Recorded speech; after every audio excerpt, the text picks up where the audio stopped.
ഉത്തർപ്രദേശിൽ 2 കുട്ടികളെ കഴുത്തറുത്ത് കൊലപ്പെടുത്തിയ പ്രതിയെ പോലീസ് ഏറ്റുമുട്ടലിൽ വധിച്ചു.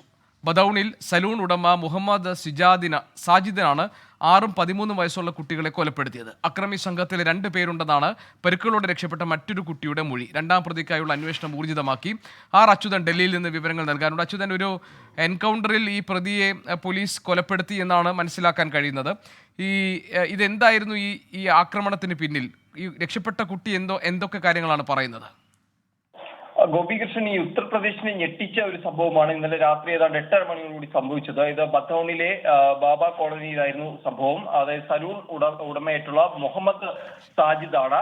ഇദ്ദേഹത്തിന്റെ അയൽവാസിയായിട്ടുള്ള വിനോദ് താക്കൂറിന്റെ വീട്ടിലേക്ക് അതിക്രമിച്ചു കയറുകയും ആയുഷ്, അഹാൻ എന്നീ 2 കുട്ടികളെ കൊലപ്പെടുത്തുകയും ചെയ്തത്. കഴുത്തറുത്തായിരുന്നു കൊലപ്പെടുത്തിയത്. എന്നാൽ 3ാമത്തെ കുട്ടിയെ ആക്രമിക്കുവാൻ ശ്രമിച്ചെങ്കിലും ആ കുട്ടി ഈ അക്രമിയെ പിടിച്ചു തള്ളിക്കൊണ്ട് രക്ഷപ്പെട്ട് ഓടുകയായിരുന്നു. എന്തായാലും നിസ്സാര പരിക്കുകളോടെ രക്ഷപ്പെട്ടിട്ടുണ്ട്.